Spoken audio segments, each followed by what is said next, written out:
Why your goals and achievements will not make you happy. The mirage that people fall into, the trap that they fall into. I'll be happy when, I'll be fulfilled when, life will be better when. It doesn't work like that. And you fall into the trap of achieve to think that you're enough and that you're worthy and that you're successful, but you never arrive there. It ends up being a midlife crisis, which so many people run into. So if you want to have a happy, fulfilling, and successful life, this podcast is what you've been looking for. I'm going to rip into it straight away. My name is Lewis Huckstep. I'm a performance and fulfillment coach. I help people find their life's purpose, heal through their stuff, and have a successful and fulfilling life. And I'm going to show you step by step why your goals and achievements do not make you happy. The only ask that I have from you right now is to like the video, subscribe if you haven't subscribed. The bigger the channel gets, the bigger the guests get. So please take the time to do that. I appreciate that. Let's kick things off. So this is where I wanted to start with this podcast. I've never met a baby who wasn't born enough. I've never met a baby whose self-worth and level of enoughness or self-love was dependent on anything else besides them just being who they are. I've never met a child like that. I've never met a child that, I'm not enough because I don't have enough money in my bank account. I don't have enough followers on Instagram. I haven't got the title, the corner office, the car, the house, the beautiful partner, and therefore I'm not enough. I've never met a baby like that. Have you? I guarantee the answer is no. Because when we're born, we are born enough. We are born perfect. And not perfect from the sense of you have only upsides, no downsides. No. Perfection is the integration of both. It's the synchronicity of both. It's actually understanding that every single person, including myself and including you, has upsides and downsides, and perfection is integrating and loving all parts of that human being. So we are all born perfect in that sense. We are all born enough. However, this is where it gets a bit slippery. From the moment you're born to how old you are right now, you have been conditioned. You have downloaded beliefs of who you need to be enough and to be loved. And that is your ego. Now, I've done full podcasts and conversations on ego, but just a short version of it. Your ego is the accumulation of all your beliefs, your memories, your experiences. It is the identity of who you view yourself to be. We are walking conversations. Think about that. Your ego is the identity of who you view yourself to be. And there's a couple traits of the ego. Now, just one more trait one more definition I have on the ego. It's the identity of who you view yourself to be and who you need to be enough and to be loved. Because at the end of the day, that's all we want as human beings. We want to be loved. That's at our core what we want. Literally, this just came up for me now. I forget the study. It's horrible, as you understand, but it was many years ago, like I think decades ago now, many decades ago. There was this, it happened during one of the wars that happened, and it's called failure to thrive. And they had these babies during the war, when war was happening, and these babies would get taken from their parents because of the war and whatever was happening at the time. I don't know the details, I just know the summarized of it. And anyways, these babies were put into these little cells, like these little, not tubes, but like these places for the baby to sleep. And they received all of the nutrients that they needed to live. So like whatever milk and nutrition and all that stuff, they received all the nutrients they needed to survive and to grow up. However, they never received the love and physical touch that babies will naturally receive from mothers and parents. And guess what? Failure to thrive, they started to die because they didn't receive the love. Because that's what we crave deep down, to be loved unconditionally for who we authentically are.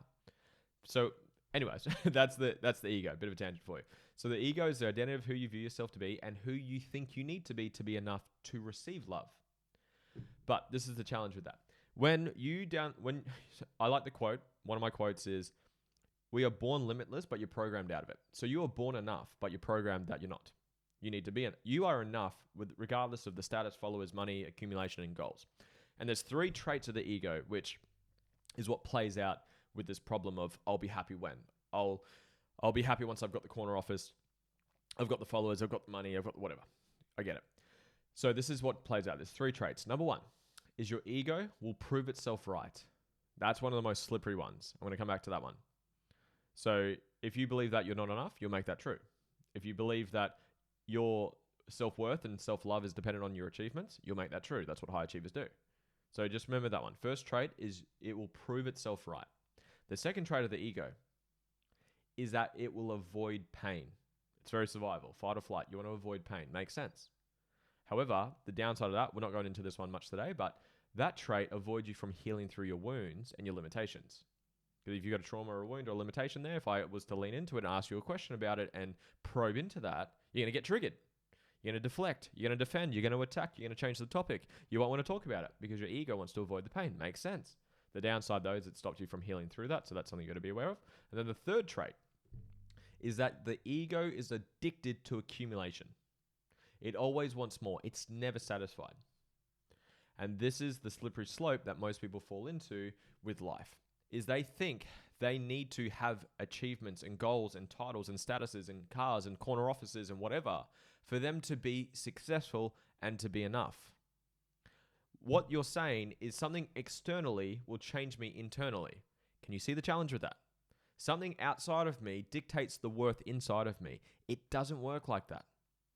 And this is what when most people end up coming to work with me, is when they've done that for fucking 10, 20, 30 years. And they're like, fuck, it's either one or two things. The two sort of clients I work with are people who are sort of running into the brick wall and the glass ceiling, and they're self-sabotage and all that good stuff. And they're just not being able to actually get any success externally. So, because it obviously ties in that way as well. They're people that come to me. And then the second archetype is kind of what this podcast is about, is people who have still managed to be successful externally. One of my clients I'm working with right now, literally on our discovery call before we started working together, she said word for word, it was so powerful and it fucking hit me hard. She said, if you looked at my life externally, you would think I'm very successful. I earn hundreds of thousands of dollars a year with my career. I've got kids, I've got a relationship, I look after my health, but I have internal turmoil. That was her words, internal turmoil, because she's been, and we've already done a couple of processes together. We found one of the beliefs when she was younger, she was at the supermarket, the card declined, and her dad said something. And this is how insignificant the events may seem, but how fucking powerful the embedding can become. She essentially downloaded the belief that we don't have enough. We don't have enough money. So if she has the belief we don't have enough money, what do you think she's going to be going her whole fucking life to overcompensate for that? Trying to achieve more money, because the ego wants to prove itself right. But because she's achieving more money, and this is a perfect example for this conversation, I didn't think I was going to go here today, but she had the belief that we don't have enough. So regardless of what she achieves, which was a lot, she's a very high achieving woman.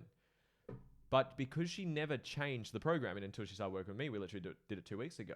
We removed that programming that we don't have enough. And then she actually got to experience and feel the love and the abundance and the enoughness, which was always there. Because I like to use a phone of how to teach this. It's like, say you've got a phone and you've got a virus on it. It's got bad coding. You couldn't call like positive beliefs as good programming and viruses as bad programming. So say you've got a phone or a computer with a virus on it saying, I'm not enough, we don't have enough, I'm not lovable, I can't be successful, money is evil, I'm fat, I'm a loser, I'm dumb, I'm stupid, whatever your beliefs are, then regardless of what you do externally and achieve externally, you're going to make that belief true. And this is the fucking trap and the hamster wheel that so many people get on. I'll be happy when. I'll be successful when. I'll be enough when. Bullshit. It won't happen. I love the analogy. You're like a mannequin changing clothes. The mannequin, the true self of who you are, or the beliefs that you have, the ego that you're currently operating life with, has a virus on it, has a limiting belief in there that regardless of whatever fucking outfit you put on, how many statuses, followers, body, whatever you achieve externally, it's not going to help you internally. You'll have the short term, gratification. We've all had it. You buy a new phone or a new car and it feels good for a day, a week, a month, a year. Eventually it's like, fuck, what else? What else is there? I still feel empty. I still feel miserable. I feel fucking depressed. I just don't feel great. It's because you're missing the internal piece. External success does not dictate internal fulfillment. And that's what I'm trying to get across here today for you. So I hope this is making sense. I'd love to hear your thoughts in the comments below if this is making sense for you. Nothing external will fulfill you internally. Really let that sink in. Now the question I want to answer for you, how the fuck do you fix it? Okay, great, thank you. Maybe you've had some light bulbs. Okay, you're right. I've been living my life trying to overcompensate, because I believe I'm not enough. And I'll use this one before I move on. Most people have some version of a belief that they're not enough. They're not smart enough. They're not good looking enough. They're not rich enough. They're not successful enough. They're not whatever. I'm not enough, and insert your word before that. So there's two ways you can live out a belief. Is you can be an active or passive. So the passive expression of a belief is that you don't do anything. So say you believe you're not enough, you won't do anything because, again, the trait of the ego is it will prove itself right. I'll slow it down. The trait that I went through, the ego will prove itself right. So say you've got a belief that I'm not enough, you will do one or two things. You'll be passive and not do anything, because why would you try anything? Because you're not enough. You're a loser. Who the fuck do you think you are? Why would you ask that girl out? She's going to say, no, you're a fucking loser. You're not enough, whatever. Or the second one, which is your high achievers, your overachievers, which was me, is you'll spend your whole fucking life trying to overcompensate to make up for the belief that you believe you're not enough. But ultimately, you keep it at arm's length and you never actually fulfill that because you're the same mannequin changing fucking outfits. It's crazy. And the more high achievers I've been working with, it's just so obvious. It's the same belief. You're just expressing it in a different way. How many times do you hear like the stories of celebrities, successful people get addicted to drugs, commit suicide? Robin Williams is such a prime example of this. It's like they've got the external success. They've got the money, the cars, the status, whatever. But they haven't worked on their internal world. So now I'm going to move on to how do you solve this? Let me help you with that. So there's a couple steps. So there's 3 pillars I help people with: self-mastery, inner work, and skills and strategies. Now, the skills and strategies is the last part. That's what most people get obsessed with. The goals, the money, the funnels, the marketing, the sales, the whatever. The sort of practical things, the external things. So for me to solve this problem particularly, it's self-mastery and inner work. Now let me break down self-mastery for you. It's understand who you authentically are. What are your values? What's your purpose? What's your mission? What's your vision? Those are the 4 pieces of inner work. Of self-mastery. Now, I'm not going to go full on into this, but values, most people have a misperception on values. Most people think they value freedom, honesty, loyalty, integrity, and traits and emotions like that. Everything I just said then is not a value. Freedom's the funniest one. I say, who here believes they value freedom? Most people put their hand up. I say, great. So say I gave you $1 billion US and you never had to work ever again. Would you sit on the couch and watch Netflix for the rest of your life? Everyone says no. So, I thought you just wanted freedom. You got freedom. You got time and financial freedom. I thought that's what you wanted. No. But if I say, what would you do if you had the $1 billion? Whatever their answer is their values. If you value family, you buy your family a house, or you spend time with your family. You buy them some nice things. If you value experiences, you'll go travel the world. First class, go travel to every country you want to. If you value business, you're going to invest into your business or start a new business. If you value wealth, you're probably going to invest a lot of it. Buy some properties, buy some stocks. If you value learning, self-development, you're going to pay for some mentors, might come work with me, because you're going to do your values. If you can't do it, it's not a value. How do you do freedom? Tell me, how the fuck do you do freedom? Just sit there and do nothing? No, freedom is the resource for you to live out your values. So I help people step by step, question by question, module by module, determine your values. That's the first step. Then we do purpose. Purpose is your greatest gift to give back to the world. It's your greatest fuel source of what intrinsically drives you. The need for motivation is a symptom of an uninspired goal. I'll slow that down and I'll say it again. The need for motivation is a symptom of an uninspired goal. No one had to motivate me to do this podcast. I sat down, I'm like, what do I feel like doing today? I obviously have a plan, I have like structure and all that stuff, but I was like, I feel like doing a podcast. And I got excited. I'm like, ooh, what can I teach today? What's been showing up for me lately?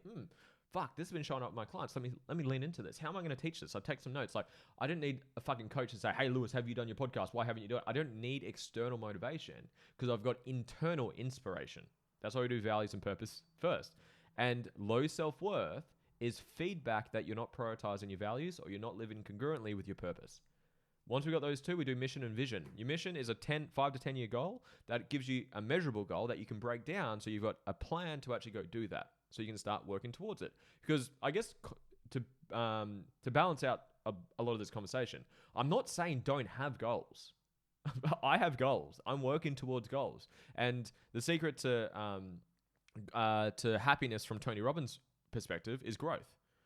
Progression equals happiness. Growth equals happiness. And I agree with that, as long as you're addressing these points. Because if you're just addicted to accumulation and you're achieving goals that aren't yours, eventually you have the fucking wake-up call, the midlife crisis. You're like, holy fuck, is this all life has to offer? I've got this external shit, but I'm still internally fucking empty because you're missing these steps. So have a mission, break it down, have a plan, and have a vision for what your life looks like based on what your values and purpose is. And then the second pillar, which is probably where most of the work will happen from here for this conversation anyways, is to identify the parts of your ego that don't serve you. Like I mentioned before, you're born limitless or you're born enough, but you're programmed out of it. You need to have ABC, you need to be put together, you need to be perfect, you need to be a provider, you need to do this, you need to have to be this, I can't do this, I must be this, whatever.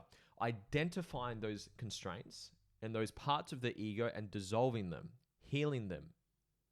Because your ego is not a bad thing. People have a misperception of ego. I've already told you what it is in this podcast.